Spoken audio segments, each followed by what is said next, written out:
Hello everyone, welcome to my channel code story with Mike. तो आज हम अपने मैथ्स की प्लेलिस्ट का वीडियो नंबर 6 करने जा रहे हैं। मैथमेटिकल है थोड़ा question. Leet code number A37 medium level का क्वेश्चन है, बट मुझे ऐसा फील हुआ कि ये मीडियम टू हार्ड के बीच में इसका आना चाहिए। बट इसको समझोगे तो ठीक है, मीडियम लेवल तक तो आ ही सकता है ये। ओके, क्वेश्चन का नाम है न्यू गेम 21। ओके, अब it has been asked by Google. Question पढ़ते हैं और देखते हैं कि क्या क्या चीज़ें क्वेश्चन में बता रखी है। पहले क्वेश्चन समझना बहुत ज़रूरी है। ओके, तो क्वेश्चन समझते हैं। तो देखो इसमें दे रखा है कि एलिस है वो एक गेम प्ले कर रही है। ठीक है, तो उस गेम में वो क्या करती है, उसका स्टार्टिंग में उसका जो टोटल स्कोर है ना, यानी कि पॉइंट मान के चल लो, उसका टोटल पॉइंट जो है वो 0 है। ओके, और वो हर बार क्या करती है, एक कार्ड ड्रॉ करती है और उस कार्ड में कोई भी नंबर हो सकता है। ठीक है, उस कार्ड में कोई भी नंबर हो सकता है 1 से मैक्सिमम पॉइंट्स तक का लेकर। बहुत सारे कार्ड्स होंगे।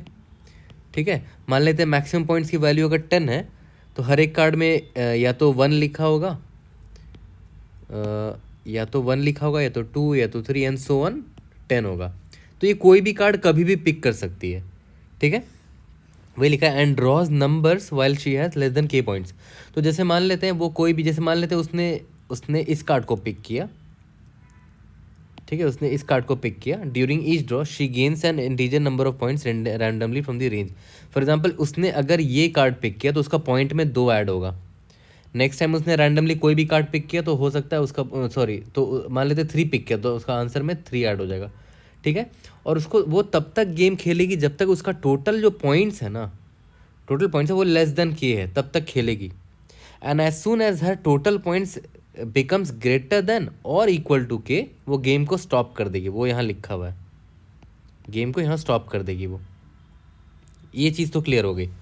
अब ये क्वेश्चन में क्या दे रखा है ना, वो आपको एक n का वैल्यू देगा। फॉर एग्जाम्पल n मान लेते हैं 21 है, एक n नाम का इंटीजर दे दिया है। ये बोलता है कि प्रोबेबिलिटी निकालो कि Alice return the probability that Alice has n or fewer points. मतलब कि एलिस n मतलब 21 है, कि 21 पॉइंट बना पाएगी, उसका प्रोबेबिलिटी निकालो। और फीवर भी बोल रहा है, मतलब प्रोबेबिलिटी ऑफ 20 भी आ सकता है उसके पास पॉइंट्स, उसका निकालो। प्लस प्रोबेबिलिटी ऑफ 19 भी आ सकता है एंड सो ऑन। ठीक है, तो ऐसे क्वेश्चन पूछ रहा है। ठीक है, तो देखो इसको अप्रोच में कैसे लेंगे वो समझते हैं। तो उसको समझने का बेस्ट तरीका क्या है कि एक एग्जाम्पल ले लो। ठीक है, मान के चलते हैं कि मैक्स पॉइंट्स जो है वो दे रखा है 10। मैक्स पॉइंट्स का मतलब क्या हुआ कि इसके पास 10 कार्ड्स होंगे। ठीक है, और एक सबकी नंबरिंग हो रखी होगी 1 2 3 एंड 10 तक होगी। टोटल कितने कार्ड्स हैं? 10 कार्ड्स हैं। ओके, और k की वैल्यू 17 है। मतलब अगर उसका टोटल पॉइंट 17 या उससे अधिक हो गया तो वो गेम स्टॉप कर देगी। ठीक है, और n की वैल्यू 21 दे रखी है।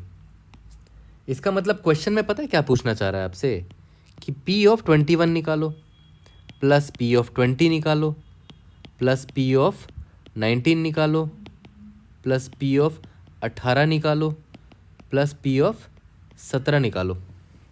इसका मतलब यही हुआ। अब 17 तक ही मैं क्यों गया वो समझो। अब देखो इसको समझने के लिए कि मैं P17 तक ही क्यों जाऊंगा वो यहाँ से समझते हैं। कि देखो मान लेते हैं उसके पास 10 कार्ड्स हैं ना, मैक्सिमम पॉइंट 10 दे रखा है, तो 1 2 एंड सो ऑन 10 कार्ड्स हैं। तो उसका टोटल स्कोर मैं अभी कैलकुलेट करने की कोशिश करता हूँ। अभी सिर्फ स्कोर कैलकुलेट कर रहा हूँ। ठीक है, मान लेते हैं उसने पहली बार जब ड्रॉ किया अपने कार्ड को तो उसके 9 वाला कार्ड उसने उठा लिया। क्या स्कोर अभी लेस देन 17 है? यस, 17। मतलब ये आगे गेम और खेल सकती है। 17 क्या था? मेरा k का वैल्यू था। उसके बाद जब दोबारा इसने कार्ड उठाया तो इसने उठाया 6। अभी टोटल स्कोर देखो तो कितना? 15 है। 15 इज़ लेस देन 17, यानी कि ये और गेम खेल सकती है। ठीक है, अब उसने नेक्स्ट टाइम जब उठाया कार्ड को, ठीक है, तो इसने 6 उठा लिया, तो 9 6 15 6 21 हो गया। ओके, या तो मान लेते हैं इसने 10 उठा लिया। ठीक है, तो अब 21 जो हो गया वो ग्रेटर देन 17 है। मतलब अब यहाँ गेम स्टॉप हो गया। ठीक है, अब यहाँ गेम स्टॉप हो गया। मतलब जैसे ही 17 से बड़ा पता चला, या 17 के इक्वल या 17 से बड़ा पता चला, तो गेम स्टॉप हो जाएगा। तो एक पॉसिबिलिटी तो ये, अब क्वेश्चन में दे रखा है कि या तो 21, मतलब 21 n = 21 दे रखा है। बट ये जा तो बहुत लंबा बड़ा वैल्यू जा सकती है। ये स्टार्टिंग में मान लेते हैं 6 ले आई, फिर 10, फिर 10, 26 तक जा सकती है। बट हमें 21 तक ही पूछा गया है, तो मैं क्या करूँगा, 21 का पॉइंट, सॉरी 21 लाने का प्रोबेबिलिटी, 20 लाने का प्रोबेबिलिटी, 19 लाने का प्रोबेबिलिटी एंड सो ऑन ले आऊँगा सिर्फ 17 तक, क्योंकि 17 अगर आ गया मतलब मान लेते हैं ये तो अलग अलग, मतलब मान लेते हैं एक बार एक चांस ये हो गया, बहुत सारे पॉसिबिलिटी है ना। पहला पॉसिबिलिटी हो गया कि उसने जितना उठाया उससे उसको 26 आ गए, सॉरी 21 आ गए। 21 कैसे लाया होगा उसने, 6 से आ गया होगा, तो यहाँ पर गेम स्टॉप हो गया होगा इसका। और पॉसिबिलिटी क्या है कि इसने 20 ला दिया होगा, और पॉसिबिलिटी क्या है 19 ला दिया होगा, और एक और लास्ट पॉसिबिलिटी क्या है कि 17 ला दिया होगा और 17 के बाद गेम स्टॉप हो गया होगा, है ना। ठीक है, 17 के बाद गेम स्टॉप हो गया। 17 से कम रहता तब तो फिर और गेम खेलती वो, है ना, बट 17 में गेम स्टॉप करना है। ठीक है, यहाँ तक क्लियर है। इसीलिए मैंने क्या बोला कि जब प्रोबेबिलिटी निकालना है मुझे n इज इक्वल टू 21 का, तो ठीक है 21 तो आ सकता है, अभी मैंने आपको प्रूफ भी करके दिखा दिया कि 21 क्या 26 तक जा सकता है, बट क्वेश्चन में बोला कि भाई 21 से ही निकालना, तो मैं 21 + 20 probability of 19 probability of 18 probability of 70 तक ही जाऊँगा। ठीक है, यहाँ तक क्लियर है। अब एक चीज़ ध्यान दो, पहले प्रोबेबिलिटी ऑफ 21 पे ध्यान देते हैं, ठीक है, बाकी का देख लिया जाएगा, बट मैं क्या करता हूँ ना, प्रोबेबिलिटी ऑफ 21 पे ध्यान दो। ओके, प्रोबेबिलिटी ऑफ 21 पे ध्यान देते हैं, इसको अलग से लिख रहा हूँ मैं यहाँ पर समझाने के लिए। तो देखो प्रोबेबिलिटी ऑफ 21 बहुत सारे तरीके हैं लाने के। पहला तरीका क्या है कि हो सकता है समहाउ उसने 16 ला दिया होगा, 16 ला दिया होगा, कैसे भी लाया होगा मुझे नहीं पता, हो सकता है उसने ऐसे ऐसे कार्ड्स उठाए जिससे 16 आ गया होगा, बट ये अभी भी गेम खेल सकती है क्योंकि 16 जो स्कोर लाया है वो तो 17 से कम है ना, अभी और गेम खेल सकती है। तो और गेम जब खेलेगी तो अभी मुझे चाहिए 21 ना, मैं 21 तक अभी पहुंचा कहाँ हूँ, अब मुझे अभी तो 16 ही आया है, मुझे 21 तक पहुंचना है ना, मैं 21 का निकाल रहा हूँ प्रायोरिटी। तो बचा कितना, ये 16 है ना, बता कितना 5, तो प्रायोरिटी ऑफ 5। एक तो ये पॉसिबिलिटी हो सकती है। मल्टीप्लाई क्यों कर रहे हैं आपको पता होगा, प्रोबेबिलिटी में हम मल्टीप्लाई करते हैं क्योंकि 16 और 5 मिलाकर 21 हुआ है, दोनों अलग अलग सोल्यूशन नहीं है, दोनों मिलाकर 21 आएगा ना। तो एक तो चांस ये हो गया कि एक पॉसिबिलिटी ये दिख रही है मुझे। ठीक है, और 21 कैसे आ सकता है वो समझते हैं। ठीक है, इसको ब्रैकेट में क्लोज कर देते हैं, 21 और कैसे आ सकता है वो समझते हैं। ठीक है, तो यहाँ पर देखते हैं, हो सकता है उसने P ऑफ 15 ला दिया हो समहाउ, अभी भी ये गेम खेल सकती है क्योंकि 17 से कम है ये। ठीक है, तो प्रोबेबिलिटी ऑफ 6 हो जाएगा। ओके, रिमेनिंग स्कोर 6 है ना, 15 6 21 हो गया, रिमेनिंग स्कोर ये हो गया। और ऐसे बहुत सारे पॉसिबिलिटी मतलब बहुत सारे हो जाएंगे प्रोबेबिलिटी। ठीक है, तो एक चीज़ यहाँ पर ध्यान दो, यहाँ पर देख रहे हो उसने लास्ट में कौन सा कार्ड उठाया, 5वां वाला कार्ड उठाया, 5 नंबर वाला कार्ड उठाया, फिर 6 नंबर वाला कार्ड उठाया। मैक्सिमम याद है कितना नंबर का कार्ड था जो मैक्सिमम पॉइंट्स था, है ना, मैक्सिमम पॉइंट 10 है, मतलब एक कार्ड में 1 लिखा होगा, एक कार्ड में 2 लिखा होगा एंड सो ऑन, एक कार्ड में 10 लिखा होगा। ठीक है, यहाँ पर इसने मैक्सिमम, यहाँ पर 5 नंबर वाला कार्ड उठाया, यहाँ पर 6 नंबर वाला कार्ड उठाया। मैक्सिमम कितना वाला उठा सकती है, 10 वाला उठा सकती है, और भी कार्ड उठाएगी। देख रहे हो मैंने बहुत सारे पॉसिबिलिटीज़ हैं, मैं बस मैक्सिमम वाला लिखना चाह रहा हूँ यहाँ पर। ठीक है, तो मैक्सिमम वाला का क्या होगा कि अगर मान लेते हैं उसने P ऑफ 10 उठाया, तो P ऑफ 10 लिखा मैंने यहाँ पर, बचा कितना, मुझे 21 चाहिए ना, तो 21 माइनस 10। यहाँ तक क्लियर है, तो इसको ऐसे लिख सकता हूँ, probability of 11 into probability of 10 लिख देता हूँ, है ना, इसको हटा देता हूँ, probability of 11 into probability of 10। और प्रोबेबिलिटी ऑफ 11 कैसे आया वो आपको दिख गया था, प्रोबेबिलिटी ऑफ 11 कैसे आया था, प्रोबेबिलिटी ऑफ स्कोर मेरा कितना है n, ठीक है, माइनस जो मैक्सिमम पॉइंट्स है ना, और इनटू जो मैक्सिमम पॉइंट वाला जो वैल्यू है, मैक्स पॉइंट क्या था, 10 था ना, तो 10 वाला कार्ड उठाएगा उसकी प्रोबेबिलिटी ये, और जो रिमेनिंग स्कोर कितने हो जाएंगे, 21 माइनस 10 यानी कि 11, उसकी प्रोबेबिलिटी ये n माइनस मैक्स पॉइंट। ठीक है, यहाँ तक तो क्लियर हो रहा होगा सब कुछ। ठीक है, अब एक चीज़ देखो, अब एक चीज़ ध्यान दो, मैंने अभी आपको क्या बोला था कि क्वेश्चन में दे रखा है, देखो जो 1 से मैक्सिमम पॉइंट वाले जो कार्ड है ना, कितने कार्ड दिख रहे हैं, 10 कार्ड दिख रहे हैं ना, 10 कार्ड दिख रहे हैं, और ये हर बार किसी रैंडमली एक कार्ड को उठाती है, और ये बोल रखा है कि भाई प्रोबेबिलिटी जो है ना, each draw is independent and outcomes have equal probabilities. तो भाई 10 कार्ड है, उसमें से आप हर बार एक कार्ड उठा रहे हो, तो प्रोबेबिलिटी क्या होगी, 1/10 नहीं होगी, एज सिंपल एज दैट। तो इस बार इसने अगर 1/5 वाला कार्ड उठाया होगा तो इसकी प्रोबेबिलिटी क्या होगी, 1/मैक्स पॉइंट, मतलब 1/10, ठीक है। तो इसको काट के मैं 1/10 यहाँ लिख दूँ, 1/10 मतलब मैक्सिमम पॉइंट की जो वैल्यू दे रखी है, तो मैं इसको m मान लेता हूँ, ठीक है। सिमिलरली इस छठा वाला कार्ड उठाया, इसकी भी प्रोबेबिलिटी सेम होगी, 1/10। यहाँ पर 10वां वाला कार्ड उठाया इसने, तो इसकी भी प्रोबेबिलिटी क्या हो जाएगी, 1/10, ठीक है। यहाँ पर ये 16, 15 इनको मैंने क्यों नहीं छुआ भाई, ये 16 थोड़ी ना एक बार में आ जाएगा, मेरे पास मैक्सिमम 10 वाला कार्ड है, 16 तो बहुत सारे पॉसिबिलिटीज से आ सकते हैं, ठीक है। तो जो सबसे छोटा, जो उन कार्ड को लास्ट में उठाया होगा जो 1 से 10 के अंदर में है, उनकी प्रोबेबिलिटी मैंने यहाँ लिख दी है, ये तो आपको पता ही होगा प्रोबेबिलिटी, है ना। यहाँ 10 ना करके मैं m लिख देता हूँ क्योंकि वो कांस्टेंट है। यहाँ तक क्लियर है, ठीक है। तो देखा जाए तो हमें करना कुछ नहीं है, प्रोबेबिलिटी ऑफ 21 अगर निकालना है, ठीक है, तो क्या कर रहे हैं, देखो ध्यान दो, 16 से स्टार्ट किया, और आपको मैंने थोड़ी देर पहले बताया था कि मैं क्यों सिर्फ 16 से ही स्टार्ट कर रहा हूँ, क्योंकि अगर 17 में से मैं स्टार्ट कर दूँ तो भाई 17 में गेम ही स्टॉप हो जाएगा, आप आगे का गेम नहीं खेल पाओगे। लेकिन आपको 21 स्कोर लाने की बात हो रही है, आप 17 स्कोर ही ला रहे हो, तो 17 तो नहीं कर सकते, तो ऑब्वियस बात है 18 नहीं कर सकते, 18 तो 17 से ज़्यादा है, तो गेम इधर ही स्टॉप हो जाएगा। आपको लाना 21 है, तो 18, 19, 20, 21 कुछ नहीं कर सकते, 17 से जस्ट कम से स्टार्ट कर सकते हो, जैसे 17 था मैक्सिमम, तो 16 ला सकते हो। सिंस 16 जो स्कोर है वो लेस देन 17 है, तो और गेम आप खेल सकते हो। तो नेक्स्ट टाइम आप याद है 5 ले आए थे, तो 16, 5, 21 हो गया था, ठीक है।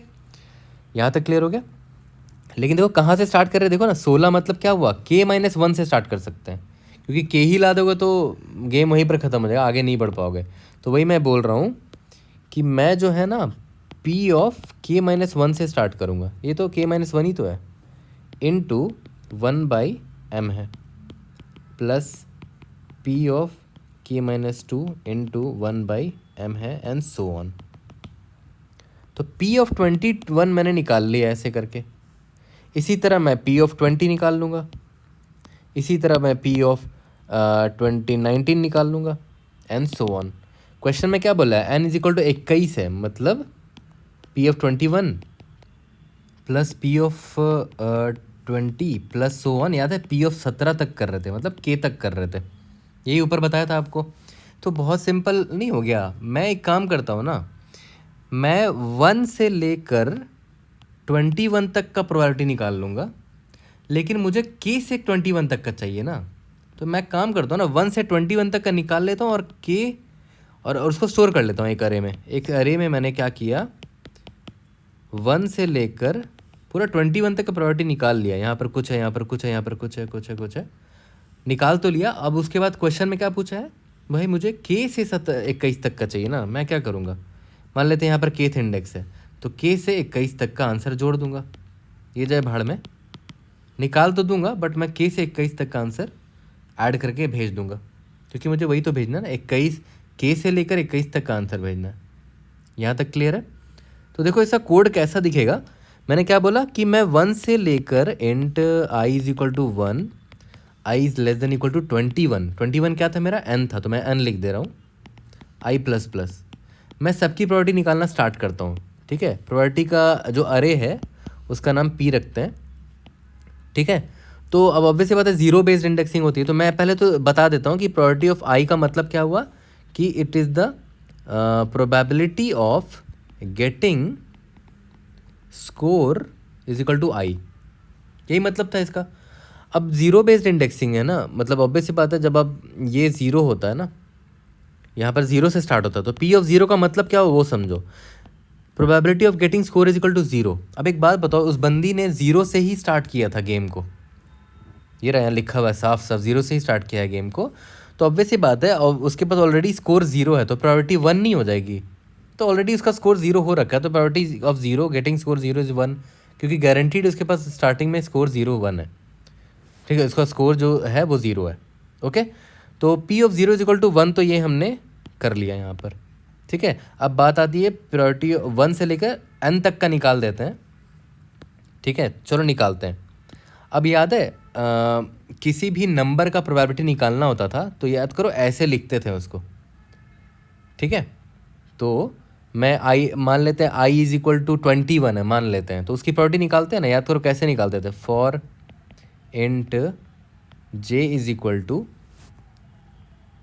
1, j is less than equal to कितने का कार्ड उठा सकती है, या तो 1 का उठाएगी, या तो 2 का, या तो मैक्स पॉइंट तक का उठा सकती है वो जे प्लस प्लस, ठीक है। यहाँ तक तो सब क्लियर हो रहा होगा। ये कार्ड कितने का पिक कर सकती है, या तो 1 का कार्ड उठाएगी, या तो 2 का, या तो 3 का, एंड सो ऑन, ठीक है। तो अब एक बात बताओ, अगर उसने जे इज इक्वल टू 1 वाला कार्ड उठा लिया, ठीक है, मतलब स्कोर कितना हो गया उसका, 1 हो गया, ठीक है। तो इसका प्रोबेबिलिटी क्या होगा, मैंने क्या बोला था, 1 बटा मैक्स पॉइंट्स होगा, ये तो याद होगा आपको, ठीक है। मतलब स्कोर क्या है मेरा, जे है, जे इज इक्वल टू 1 की बात हो रही है। अगर उसने जेथ वाला कार्ड उठा लिया तो उसका स्कोर जे हो गया, ठीक है। तो प्रोबेबिलिटी जिसकी है कितनी, 1 बाई मैक्स पॉइंट्स, ठीक है, जो कि मैंने आपको बताया भी था 1 बाई मैक्स पॉइंट्स वाला।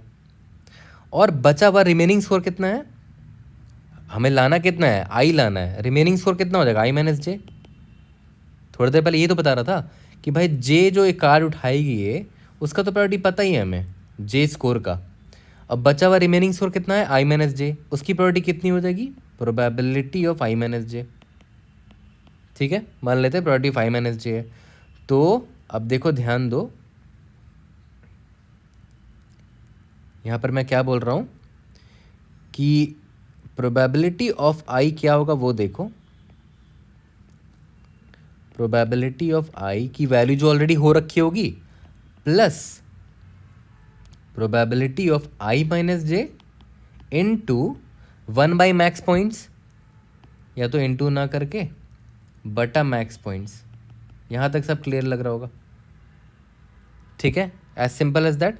लेकिन हाँ, अगर आई माइनस जे जो कर रहे हो ना, तो ये एक मतलब चेक डाल लो कि भाई आई माइनस जे कहीं नेगेटिव ना चला जाए, सब्ट्रैक्ट कर रहे हो ना, तो यहाँ एक बस सेफ्टी के लिए चेक डाल लो कि I minus J should be greater than equal to 0 होना चाहिए। पहली बात तो ये, ओके। और एक और इम्पॉर्टेंट चेक है जो आप मिस कर रहे हो, देखो ध्यान दो, अगर आई माइनस जे 17 के बराबर हो गया तो ये तो हो गया प्रोबेबिलिटी आई माइनस जे लाने का, और ये प्रोबेबिलिटी किसकी थी, जो रिमेनिंग जो स्कोर थी जो कार्ड आपने उठाया था। अगर आई माइनस जे 17 हो गया तो भाई गेम इधर ही स्टॉप नहीं हो जाएगा, तो आप ये वाला कार्ड उठा ही नहीं पाओगे, आप और गेम खेल ही नहीं पाओगे। तो आई माइनस जे 17 तो नहीं होना चाहिए, उससे कम होना चाहिए। And I minus J must be less than के, ठीक है। मैं फिर से रिपीट कर रहा हूँ, यहाँ पर जो आपने लाइन लिखी है ना ये वाली, ठीक है, इसका मतलब क्या हुआ कि आपने एक कार्ड उठाया होगा और जो रिमेनिंग स्कोर है एक और कार्ड उठाए होंगे, तो जिसकी प्रॉपर्टी आई माइनस जे है, ठीक है। अगर आई माइनस जे ही 17 हो गया, मतलब ऑलरेडी आप 17 पॉइंट ला चुके हो, तो उसके बाद आप और कोई कार्ड उठा ही नहीं सकते हो, तो ये मैक्स पॉइंट्स आने की संभावना ही नहीं है, तो ये तो गड़बड़ हो जाएगा ना, ये तो गड़बड़ हो जाएगा। हमें आई माइनस जे लेस देन के रखना पड़ेगा, तभी आप एक और कार्ड उठाओगे और उसको मल्टीप्लाई करोगे 1 बाई मैक्स पॉइंट वाले से, ठीक है। दैट्स वाई ये मैंने चेक डाला यहाँ पर, ठीक है। बहुत सारे वीडियोस में ये डिटेल मिसिंग है, मतलब आई डोंट नो, ये चीज़ पता नहीं चाहिए। इवन लीड कोड का जो ऑफिशियल सोल्यूशन है उसमें भी ये नहीं दे रखा है डिटेल में, ठीक है। तो देखा जाए तो हमारा कोड यहीं पर ख़त्म हो गया है। हमने क्या किया, पूरे अरे को फिल कर दिया अपने आंसर से, ठीक है। अब हमें क्या करना है, मैंने क्या बोला, मुझे तो मतलब सिर्फ किससे है, int I is equal to K से लेकर I less than equal to N तक, एन बोले तो 21 था, आई प्लस प्लस। मेरा जो रिजल्ट होगा, मुझे क्या करना है, result plus is equal to probability of I मतलब के से लेकर, के मतलब लेते हैं 17 है, 17 से लेकर 21 तक का सम यहाँ पर ऐड हो जाएगा, और मैं यहाँ रिटर्न रिजल्ट कर दूंगा। यहाँ तक क्लियर है। तो देखा जाए तो काफ़ी सिंपल हो गया सोल्यूशन, समझ में आ चुका होगा बहुत अच्छे से। लेकिन आप एक चीज़ ध्यान दो, इसकी टाइम कॉम्प्लेक्सिटी क्या है। ये लूप जो है वो n टाइम्स चलेगा और अंदर वाला लूप जो है मैक्स पॉइंट्स टाइम चलेगा, तो इसकी टाइम कॉम्प्लेक्सिटी हो जाती है n इंटू मैक्स पॉइंट्स, मतलब इतनी बार ये फॉर लूप चलेगा, जो कि बहुत स्लो अप्रोच है। लेकिन मैं इसको सबमिट करके दिखाऊंगा और ये टाइम लिमिट एक्सीड दे देगा, but it will be able to pass more than 100 test cases, ठीक है। और ये बहुत इंपॉर्टेंट सोल्यूशन है, ये ब्रूट फोर्स तरीका है एक्चुअली। और इंटरव्यू में any interviewer will want you to first solve it by brute force, ठीक है। तो पहले इसको सबमिट करके देखते हैं, let's see if are able to pass all the test cases और नॉट।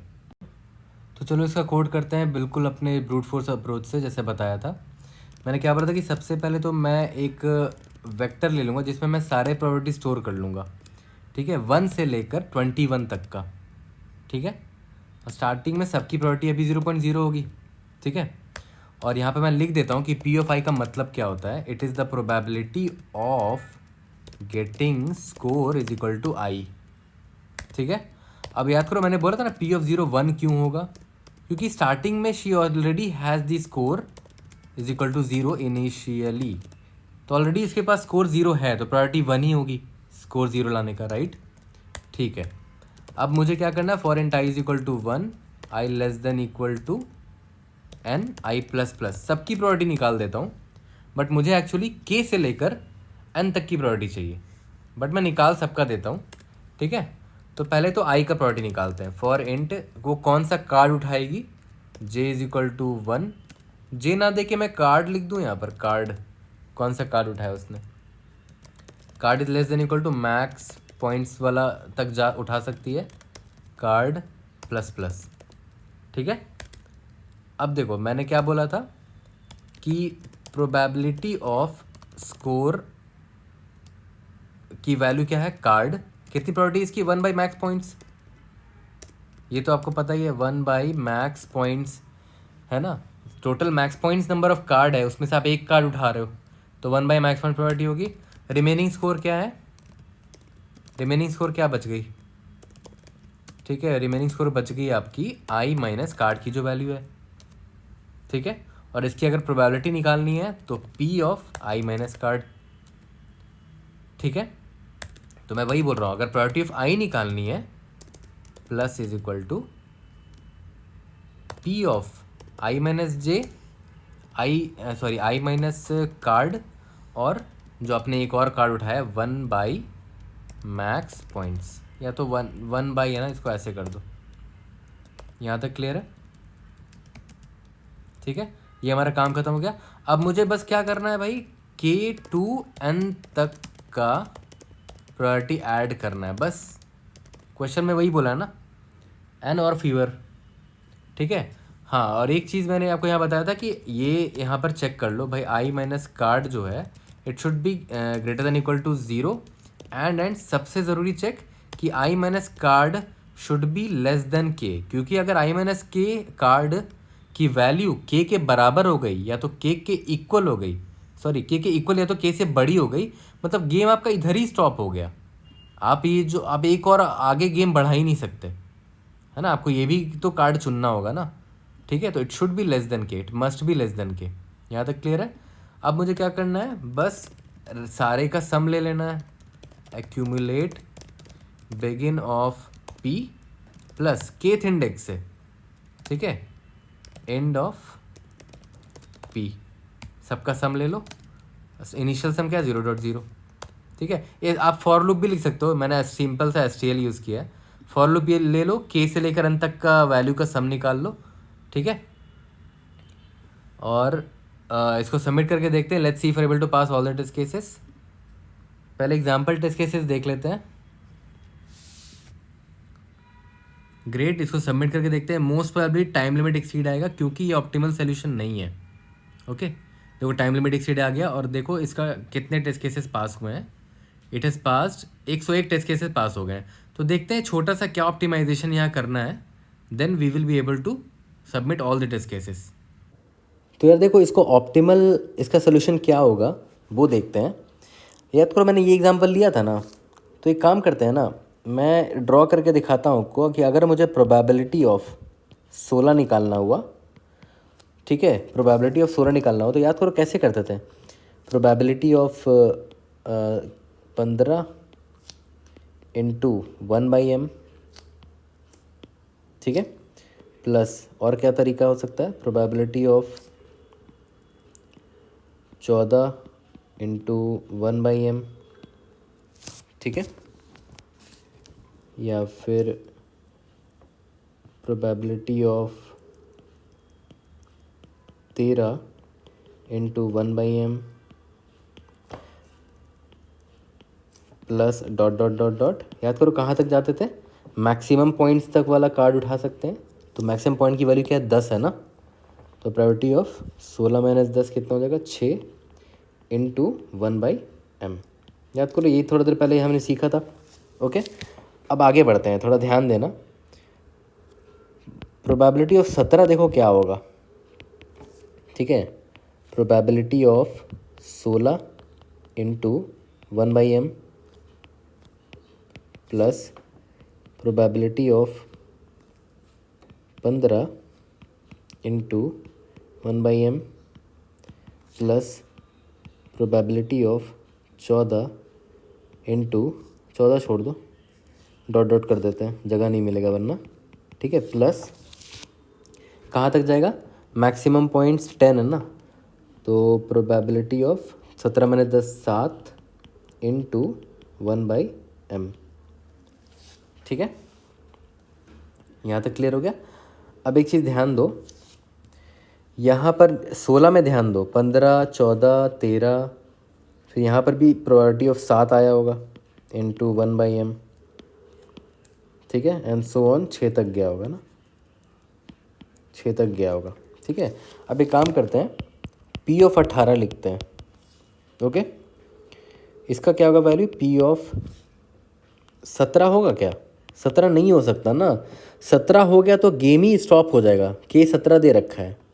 ओके, 17 नहीं रख सकते, और आपको 18 का निकालना है, तो अभी आपका 17 ही पॉइंट है, अब इधर ही रुक जाओगे, गेम स्टॉप हो जाएगा, मतलब 17 नहीं ले सकते, तो 16 ही लेना पड़ेगा into 1/m plus probability of 15 into 1/m plus dot dot dot dot dot plus 18 minus 10 8 हो जाएगा इंटू 1/m, ठीक है।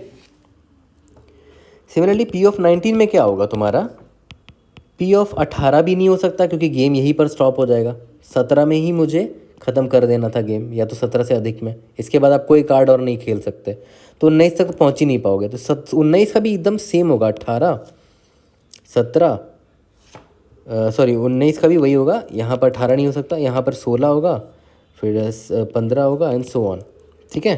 तो पूरा लिखने की ज़रूरत नहीं है, इस तीनों से ही आपको मैं समझा दूंगा। देखो ध्यान दो, ये देखो तो ये 16 है ना, ये 16 है और 17 है। देखो 17 में देख रहे हो ऑलरेडी 16 एक बार और यूज़ हो रहा है, ठीक है। यहाँ ध्यान दो, 15 14 13 7 तक, 15 14 13 7 तक, यानी कि ऑलरेडी वैल्यू रिपीट हो रही है। अगर मैं स्टोर कर लूँ समहाउ इसको, इस वैल्यू को स्टोर कर लूँ, जब मैं P16 निकाल रहा हूँगा तो मैं उसी वक्त स्टोर कर लूँ, तो मैं यहाँ पर यूज़ नहीं कर सकता 17 में, ठीक है। चलो ठीक है, यहाँ तक तो दिख रहा है कि 17 को जब निकालूंगा तो 16 वाले का रिजल्ट ही यूज़ कर सकता हूँ, ठीक है। अब 18 पे एक बार चेक करते हैं, लेकिन 18 में एक चीज़ ध्यान दो ना कि सेम का सेम उतर गया, 16 16 15 15, ये 8 तक गया है, 8 तक गया, बस ये 7 हट गया है यहाँ से, ऊपर में 7 नहीं है, ठीक है। और ऊपर जाओगे P19 निकालोगे, 19 निकालोगे तो एकदम सेम होगा, यहाँ पर सेम सेम सेम, और वहाँ पर 8 नहीं होगा क्योंकि वहाँ पर 9 होगा, 19 माइनस 10 9 होता है ना, 9 इंटू 1/m होगा, ठीक है। तो देख रहे हो एक चीज़ ध्यान दिया कि भाई ये जो 17 था ना, ये K से छोटा था, ये 17 K से छोटा था, ठीक है। तो जब यानी कि I इज इक्वल टू 16 का जब मैं निकाल रहा हूँ, 16 I लेस देन K है, I लेस देन K दिख रहा है आपको, yes I less than K दिख रहा है।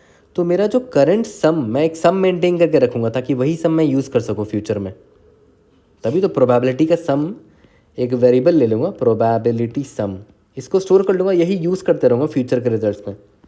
तो प्रोबेबिलिटी सम मेरा निकला हुआ होगा, तो मैं क्या करूँगा, अगर मैं आई लेस देन के हूँ, मतलब 16 देखो 17 से छोटा है, राइट, तो मैं क्या करूँगा ना, प्रोबेबिलिटी सम को अपडेट कर लूँगा। क्यों? ताकि 17 मेरे प्रोबेबिलिटी सम को यूज़ कर सके। तो मैं क्या करूँगा, प्रोबेबिलिटी सम में मैं खुद को ऐड कर लूँगा, plus is equal to P of I. क्यों?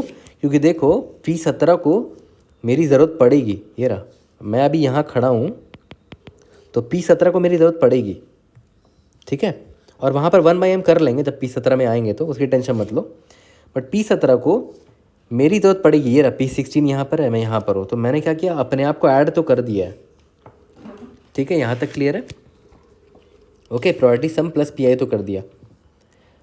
अब एक और चीज़ देखो कि भाई ऐड तो कर रहे हैं, लेकिन आई लेस देन के है तभी कर रहे हैं, क्योंकि अब जब 17 में जब मैं आया तो 17 लेस देन 17 है क्या? नहीं। आई अगर मान लेते आई यहाँ पर है, आई 17 लेस देन 17 नहीं है, तो मैं ये करूँगा ही नहीं, क्योंकि सही बात है 18 को 17 की ज़रूरत ही नहीं है। देखो तो यहाँ कहीं 17 दिख रहा है क्या? ना, ये 17 नहीं है, ये 17 नहीं है, एंड सो ऑन, ज़रूरत ही नहीं, तो 17 की ज़रूरत ही नहीं पड़ेगी। जो ऑलरेडी प्रोबेबिलिटी सम चलता आ रहा है उसी को यूज़ कर लेंगे, बट किसी चीज़ को माइनस ज़रूर करना पड़ेगा। देख रहे हो, यहाँ 7 माइनस हुआ, यहाँ पर ये माइनस हुआ था, है ना, 16 में से ये माइनस किया था, क्योंकि यहाँ पर 17 में वो P6 वाला यूज़ नहीं हुआ था लास्ट टर्म, ठीक है। तो मैं वही बोल रहा हूँ कि मैं जो प्रोबेबिलिटी सम है अपने से एक चीज़ को माइनस तो ज़रूर करूँगा, क्योंकि देखो ना 16 में लास्ट टर्म जो था वो यहाँ पर नहीं यूज़ हो रहा है 17 में, और 17 में जो लास्ट टर्म है वो यहाँ यूज़ नहीं हो रहा है ना। तो मैं क्या करूँगा, अपने आप को अपडेट कर लूँगा नेक्स्ट टाइम के लिए, माइनस, देखो ध्यान दो किसको माइनस कर रहा हूँ, आई माइनस, याद है मैक्स पॉइंट्स था, है ना, ये 6 कैसे निकला था, आई 16 था माइनस मैक्सिमम पॉइंट 10 था ना, तो वही तो निकाल रहा हूँ, आई माइनस मैक्स पॉइंट्स, इसको मैं माइनस कर दूंगा यहाँ से, ठीक है। अब आप बोलोगे कि भाई 1/m क्यों नहीं कर रहा हो, तो उसकी टेंशन मत लो, मैं यहाँ पर जब आऊँगा ना 18 में, तो 1/m वहाँ पर कर दूंगा, सबसे पहले मैं वहाँ पर 1/m ही करूँगा, ठीक है, उसकी टेंशन मत लो। अब इसके बाद पहले ये चेक लगा लेना भाई कि I minus max points must be less than equal to 0 होना चाहिए, ठीक है। और एक बहुत ज़रूरी चीज़, मैंने अभी आपको थोड़ी देर पहले बोला ना कि आई माइनस मैक्स पॉइंट तो मैं यहाँ कर रहा हूँ, ठीक है, बट 1/m मैं नहीं कर रहा, क्योंकि मैंने बोला कि 1/m मैं कर लूँगा आगे जाके, 17 के पास जाऊँगा, है ना, ठीक है। तो 1/m तो मैं कर ही लूँगा, लेकिन यहाँ पर 1/m का मतलब क्या हुआ कि आप एक और कार्ड उठाओगे जिसका प्रायोरिटी 1/m है, ठीक है। तो एक और कार्ड आप कब उठा सकते हो, जब आप k तक नहीं पहुँचे होगे, यानी कि I minus max points must be less than k, ठीक है। ये तो क्लियर हो गया आपको। तो ये दोनों कंडीशन बहुत ज़रूरी है, और इस चीज़ की टेंशन मत लो कि मैं 1/n कहाँ हैंडल होगा। मैंने बोला था ना, for int I is equal to 1, i less than equal to n, i plus plus तो निकाल ही रहा था, मैं स्टार्टिंग में ही निकाल लूँगा, ठीक है, कि प्रोबेबिलिटी ऑफ जो आई होगी वो क्या होगी, जो मेरा करंट सम चलता आ रहा है, प्रोबेबिलिटी सम जो चलता आ रहा है उसमें 1 मैक्स पॉइंट्स कर दिया, है ना, मैक्स पॉइंट्स, ठीक है। यहाँ पर तुम बाई मैक्स पॉइंट से डिवाइड कर ही दे रहे हो, ठीक है। उसके बाद i+1 यानी कि जो नेक्स्ट बंदा आने वाला, उसके लिए मैं प्रोबेबिलिटी सम को अपडेट करूँगा, ठीक है। और मैं कब करूँगा, जब मैं लेस देन k हूँ, जैसे 16 था ना, सिंस ये लेस देन k था, तो ये अपने प्रोबेबिलिटी सम को अपडेट कर रहा है। क्यों अपडेट कर रहा है? ताकि P17 यूज़ कर सके उसको, ठीक है। तो क्या किया, अपने आप को उसने ऐड कर लिया, इज इक्वल टू PI, सिर्फ PI ही ऐड किया है ना। जबकि यहाँ देखो P16/m भी कर रहे हैं ना, लेकिन याद करो मैं यहाँ पर सिर्फ P16 ऐड कर रहा हूँ प्रोबेबिलिटी सम में। क्यों? क्योंकि बाई m तो यहाँ पर हो जाएगा नेक्स्ट टाइम फॉर लूप जब चलेगा तो, ठीक है। और जब 17 के लिए मैं तैयारी कर रहा था सम की, जब मैंने ये किया था, तो मैंने बोला था ना इसको भी हटाना पड़ेगा माइनस वाले को, ठीक है। तो उसको भी मैंने यहाँ पर हटा दिया, I minus is equal to P of I minus max points. यहाँ तक क्लियर है? ठीक है। तो देखा जाए तो अब हमारा सिंगल लूप में ये दोनों चीज़ हो जाएगा। क्यों? क्योंकि मैंने प्रोबेबिलिटी सम कैलकुलेट करके चल रहा हूँ स्टार्टिंग से ही, ठीक है। और एक चीज़ बता दूँ कि प्रोबेबिलिटी सम ज़ीरो आपको पता होगा कि 1 होगा, ठीक है। और सबसे बिगिनिंग में मेरा प्रायोरिटी सम की वैल्यू क्या होगी, 1 ही होगी, क्योंकि स्टार्टिंग में मेरा वही प्रायोरिटी सम है ना, P0 इज इक्वल टू 1 है। तो स्टार्टिंग में सबसे पहले प्रायोरिटी सम मैं 1 रखूँगा, उसके बाद 1 से लेकर n तक का निकालूंगा, फिर वही फॉर लूप चलाऊंगा कि भाई k से लेकर n तक का सम निकाल लो, वही मेरा आंसर होगा, ठीक है। तो चलो सेम कोड करते हैं, और जब कोड लिखेंगे तो उस वक्त दोबारा इसको रिपीट भी करेंगे, इस एक्सप्लेनेशन को, ओके। तो चलो ऑप्टिमल सोल्यूशन इसको जल्दी से सबमिट करते हैं, बहुत ही सर दर्द वाला क्वेश्चन है, ठीक है। ये सब तो वही सेम होगा, वेक्टर ऑफ डबल P0 से लेकर n+1 और सबकी प्रायोरिटी स्टार्टिंग में 0 है, ठीक है। और P of 0 is equal to 1 मैंने बोला था, ओके। और मैं current probability sum is equal to 1 लिया, ठीक है। बट देखो हर बार ये 1 नहीं होगा ना, अगर मान लेते हैं कि मेरा 0 है, बताओ अगर k ही 0 है तो मेरा प्रायोरिटी सम क्या होगा, वो भी 0 होगा, ठीक है। अगर ऐसा नहीं है तो 1 होगा प्रायोरिटी सम की वैल्यू। यहाँ पर मैं ऐसे लिख देता हूँ, k अगर 0 है तो इसका प्रायोरिटी सम, करंट प्रायोरिटी सम 0 होगा, नहीं तो 1 होगा। यहाँ तक क्लियर है। अब for int i is equal to 1, i is less than equal to n i plus plus, ठीक है। यहाँ तक समझ में आ रहा होगा। अब मैंने क्या बोला कि करंट प्रोबेबिलिटी तो निकाल ही सकता हूँ ना, करंट प्रोबेबल सम जो चल रहा था उसको डिवाइड कर लिया मैक्स पॉइंट से, यहीं पर मेरा आंसर आ गया, ठीक है। और अगर मैं k से छोटा हूँ तो करंट प्रोबेबल सम में मैं माइनस कर दूँगा, प्लस कर दूँगा खुद को, ताकि नेक्स्ट वाला बंदा मुझे यूज़ कर सके करंट प्रोबेबल सम को, अपडेटेड करंट प्रोबेबल सम को, ठीक है। और मैंने क्या बोला कि इससे मुझे माइनस भी करना होगा ना लास्ट वाले टर्म को, तो लास्ट वाला टर्म कौन सा था याद है, मैक्स पॉइंट्स। यहाँ तक क्लियर है। लेकिन माइनस कब कर सकते हैं, जब i minus max points is should be greater than equal to 0 and i minus max point should be less than k। यहाँ तक क्लियर हो गया। बस अब फिर से वही करना, return accumulate begin of p plus k से लेकर एंड ऑफ p तक 0.0 स्टार्टिंग सम है, रिटर्न कर दो इसको, ठीक है। रन करके देखते हैं पहले कि सारा टेस्ट केस पास हो पा रहा है कि नहीं, ठीक है। यहाँ पर k की वैल्यू स्मॉल होगी, let's see if able to pass all the test cases और नॉट।